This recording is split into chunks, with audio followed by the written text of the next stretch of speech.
క్రీస్తునందు ప్రియమైన దేవుని ప్రియులారా, ఈ యొక్క యాక్ట్స్ ఆఫ్ ఫెయిత్ జనరేషన్ అనే కార్యక్రమం వీక్షిస్తున్న మీ అందరికీ హోలీ చర్చ్ మినిస్ట్రీస్ తరపున హృదయపూర్వకమైన 2 వందనాలు తెలియజేస్తున్నాను.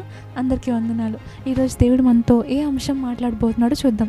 2 సమూయేలు గ్రంథం 7వ అధ్యాయం 15వ వచనం, అతనికి నా కృప దూరము చేయను. ఈ వచనం యొక్క సందర్భం ఏంటంటే, ఎప్పుడైతే సౌలు దేవునికి వ్యతిరేకంగా ప్రవర్తిస్తాడో, దేవుడికి వ్యతిరేకంగా మారిపోతాడో, దేవుడు సౌలు గారిని సింహాసనం నుంచి తొలగించి దావీదు గారిని ఎక్కిస్తాడు. అప్పుడు దేవుడు దావీదు గారికి ఒక వాగ్దానం చేస్తున్నాడు. అదేంటంటే, సౌలుకి నేను నా కృప దూరం చేసినట్లు దావీదు నీకు నా కృప దూరం చేయను అనని. ఆ వచనం ఇప్పుడు మనం చదివాం. ఆ రోజు దేవుడు దావీదు గారికి వాగ్దానం చేశాడు. ఈరోజు మనతో వాగ్దానం చేస్తున్నాడు. అదేంటంటే, నేను నా కృప మీకు దూరం చేయను అని. ఈ రోజుల్లో మనమైనా లేకపోతే ఇంకెవరైనా కూడా చాలా మంది కృంగిపోతూ భయపడుతూ ఉంటారు. అదేంటంటే, దేవుడు నన్ను విడిచిపెట్టేస్తాడేమో, దేవుడు నన్ను మర్చిపోయాడేమో, దేవుడు నన్ను వదిలేస్తాడేమో, దేవుడు తన కృపను నాకు దూరం చేసేస్తాడేమోనని చాలామంది కృంగిపోతూ ఉంటారు. కొంతమంది అయితే తాము చేస్తున్న పాపములను బట్టి, నేను ఈ పాపంలో ఉన్నాను, దేవుడు నన్ను విడిచిపెట్టేస్తాడేమో, నేను నీతిమంతుడినైతే కదా ఆయనను పట్టించుకోవాలి, నేను పాపిని కదా ఆయనను విడిచిపెట్టేస్తాడులే అని కృంగిపోతూ ఉంటారు. ఇంకొంతమంది సాతాను చెప్పే అబద్ధాలు బాగా వింటూ ఉంటారు.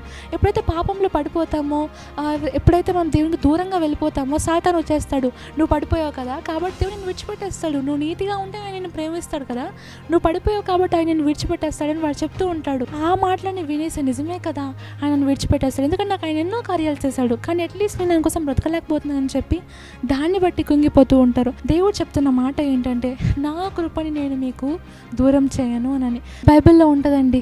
ఏది కూడా దేవుని ప్రేమ నుంచి మనల్ని ఏది కూడా ఎడబాపలేదు అని. అది మరణమైనా, జీవమైనా, అది ఏదైనా, మన బలహీనతలైనా, మన పాపంలో పడిపోవడమైనా, ఏది కూడా దేవుని ప్రేమ నుంచి మనల్ని ఎడబాపలేదు అని. దేవుడు మనల్ని మనం పర్ఫెక్ట్ అని ఆయన మనం ప్రేమించలేదు.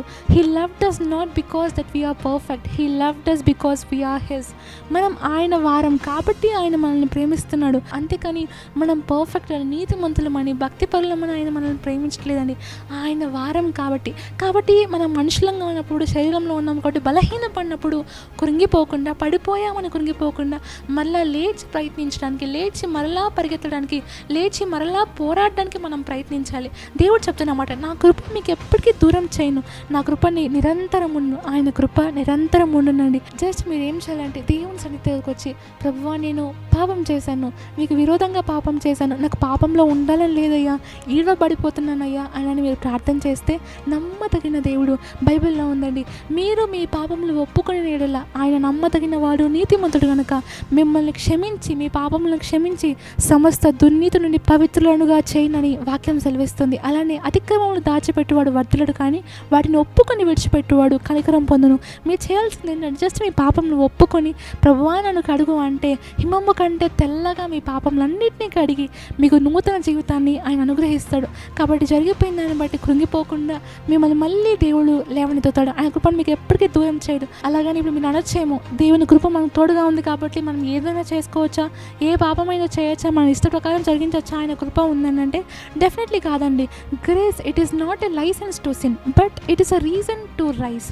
గ్రేస్ అనేది, కృప అనేది ఒక లైసెన్స్ కాదు పాపం చేయడానికి, కాకపోతే రైజ్ అవ్వడానికి. కృప అనేది ఎలా ఉంటుందంటే, మనం పడిపోయినప్పుడు, ఓ పడిపోయావా, లే నా చేయి నీకు అందిస్తున్నానులే, ఇప్పుడు నువ్వు నిలబడతావు చూడు, నా కృపతో, నా సహాయంతో నేను నిలబడతానని ఆయన కృప మనకు చెప్తుంది. కానీ సాతాను అలా చెప్పడు, నువ్వు పడిపోయావు దేవుడు నేను విడిచిపెట్టేశాడు అని చెప్తూ ఉంటాడు. అందుకని మనం సాతాను మాటలు పట్టించుకోకూడదు.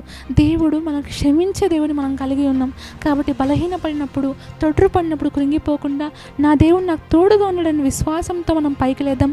ఆయన కృప మనకి ఎప్పటికీ దూరం చేయడు. కాబట్టి మనం ముందుకు సాగిపోదాం, ధైర్యంగా ముందుకు సాగిపోదాం.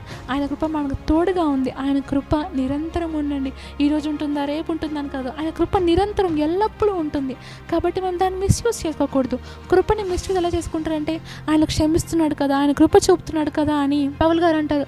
ఆయన కృప చూపుతున్నాడు కదా అని పదే మనం పాపంలో ఉందామా, పాపం చేద్దామా అంటారు. అట్లా కాదు, అలా ఉండకూడదు. ఆయన మనం కృప చూపుతున్నాడని మనం చేయకూడదు. ఈలో పడ్డం వేరు, కావాలని చేయడం వేరండి. బలహీనపడి ఉన్నారా, వచ్చి దేవుని పాదాల చెత్తకు వచ్చి మీ పాపములన్నింటినీ ఒప్పుకొని క్షమాపణ అడగండి. ఆయన మీకు క్షమిస్తాడు, ఒక నూతన జీవితాన్ని మీకు అనుగ్రహిస్తాడు. ఆయన కృప ఎప్పటికీ మీకు దూరం చేయడు అని వాగ్దానం చేస్తున్నాడు. కాబట్టి ధైర్యంగా సాగిపోండి. దేవుడి వాక్యాన్ని మీకు, మీ కుటుంబాలకి దీవెనకరంగా, ఆశీర్వాదకరంగా మార్చునుగాక. ఆమేన్. Thank you. Praise the lord.